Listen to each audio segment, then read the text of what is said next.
Hey everybody, it's Christina of CraftyPaws. I'm here to share with you guys a process video of how I created this little series of ATCs, which are artist trading cards. And crafters or artists collect and trade these artist trading cards or ATCs, and they're always 2.5 inches by 3.5 inches.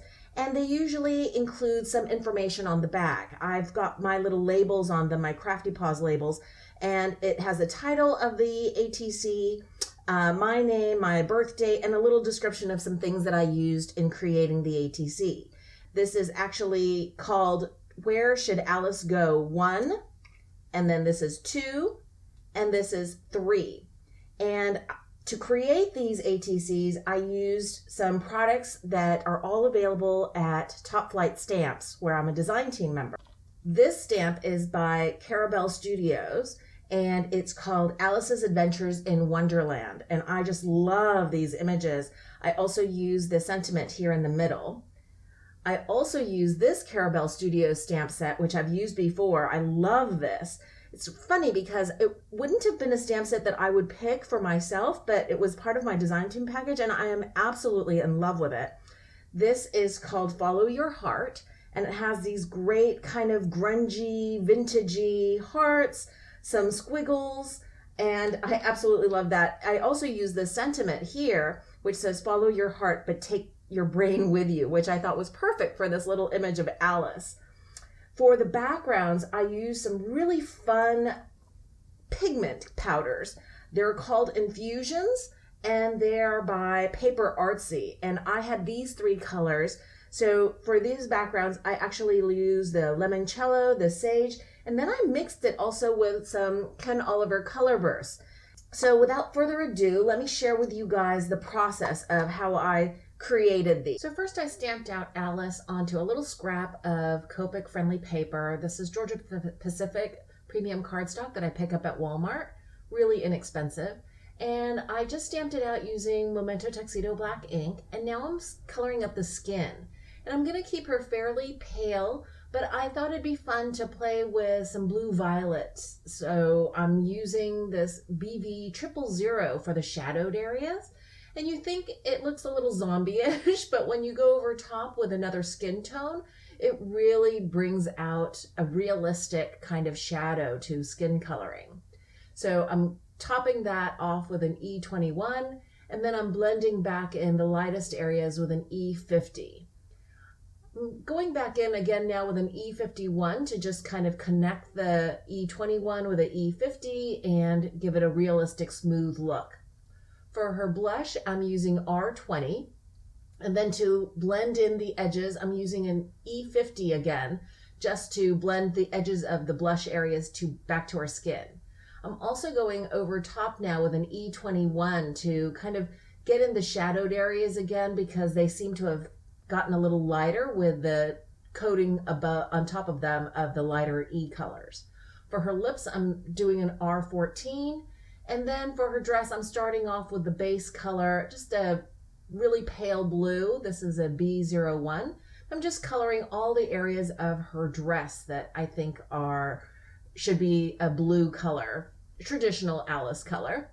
Now I'm going in with the darker blue to color in the shadowed areas where the puff sleeve cinch, where the cast shadow would be from her apron, little flare out areas, where the cuffs would be, the folds of the cuffs would be divoted. Now I'm blending out the 2 blue colors with a mid-tone blue. That's just to soften the dark and light areas so that they blend better together. Now I've decided to take a Signo white gel pen, and I'm gonna add little white dots to her eyes. Her eyes look very sleepy to me, just I think the expression on her face, how her eyebrows are. So I thought adding these white dots would give a little bit more life to her eyes. Now I decided the lips were too pale a red. I wanted it to be a little bit darker, so I went in with a 17 just on the edges of her mouth. Now I'm coloring up her hair, and I'm gonna make her the traditional blonde Alice. So I'm starting with the lightest color on the highlight areas, and then I'm trying to figure out where the shadowed areas would be with this kind of mid-tone yellow. yellow-orange really. So the areas behind her back, where her curls cinch together, where there's a curl in her hair, where her part is, those areas that are lower would get that darker shade. Now I'm blending in the two colors together with the mid-tone yellow, and that softens up the look. Now I decided it was a little bit too pale, so I'm gonna add a darker yellow. So this is a YR24. It's one of my favorite Copic colors in that yellow family. It's kind of golden color, and I'm reestablishing all the shadowed areas. And I think this gives a really great depth of color to the blonde hair. So she's not like a pale yellow blonde, but more like a golden blonde. And I'm just going in, doing little flick marks, taking my time so that all the divoted or, valley areas get that darker color. And I'm flicking to get that look of hair strands. Next, I'm going to color up Alice's apron. And I'm using a light but still substantive cool gray. This is a C3. And I'm just going in where her folds are, putting in a little shadow there. I've also gone around the sides where the apron is cinched. And now I'm blending it out a little bit with an even paler cool gray, just so that it's not so stark line-like. And I'm also going in and softening the edges of that apron. I decide I'm gonna add a couple of pleats at the bottom there. This is like those color bursts, the Ken Oliver color bursts, or the Brusho powders, but these are stains, and each one has two different kinds of powders in them. One is the actual color powder, the Orange County in this case, or the Sage, or the Limoncello, along with a darker brown walnut crystals that are also infused or mixed in with these infusions. And the way this works is very much like those other pigments, like those other powders. And to prep these bottles, what you do is you actually take that little foam pad out, and you take a pokey tool like this, and you poke right through the lid. And now the pigment powders can fall out of that little hole. And when you're storing these, you can just cover the top with some clear tape. But now you'll never have to lift out that lid again. And I'm gonna prep all three of these. Now you guys have seen me play with pigment powders just by spraying it with water, but this time I thought I would try a new technique.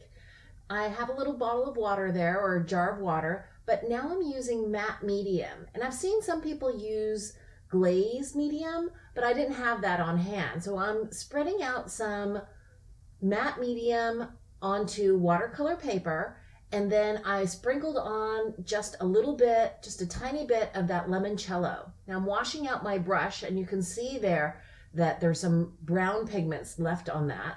And this is me mixing it in with some Ken Oliver Ultramarine Blue, and you can see the color difference.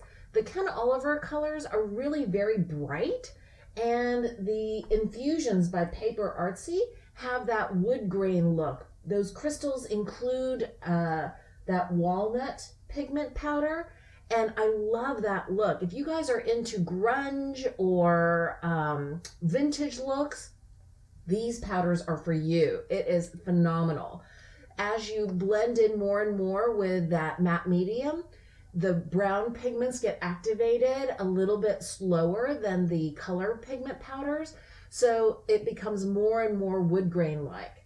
You can see at the end there I've also mixed in the sage green, and as I blend out more and more with that matte medium, it really activates the brown crystals, that walnut color. So I'm not sure you can get a sense of it with the bright lights of my video work, but at the end when this all dries, the browns really come out. Next, I'm taking a little scrap of that I've cut down to ATC size. I'm using VersaFine ink because there is a little bit of sheen to that matte medium. So using VersaFine ink, I know will give a cleaner, crisper stamping. And I've stamped out that sentiment from that Alice's Adventures in Wonderland stamp set. Now on another little ATC card, I'm using a stencil. This is by Deco Arts, and it's an Andy Skinner stencil called Tornado.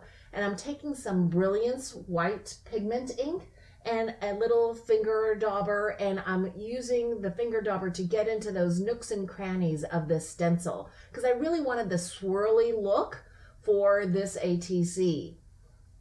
Now I am using a Sharpie marker just to add some kind of squiggly details framing the ATC just around the outside of it. And I initially tried to use an extra fine point, but it actually had a hard time marking on the sheen of this matte medium mixture with the color infusions powders. So I ended up using just a fine point marker, and that seemed to work great. Now I decide I'm going to ink the edges with some Tim Holtz Distress ink in Black Soot. That's just to give a finished edge to each of the ATCs. And then I decided I wanted the whites to be a little bit brighter, so I'm taking a white jelly roll. This is a Uniball white gel pen. This is one of my favorites. It flows a little bit better than the Jelly Roll white gel pen, which I like more for finer details like fur. But with this, I wanted a bolder look. So, and you see me marking on my finger there. That's just to get the ink flowing. I don't know why that works, but it's something that I learned from Kathy Rakusin. And the ink from the white gel pen flows a little bit better when you warm it up on your finger like that.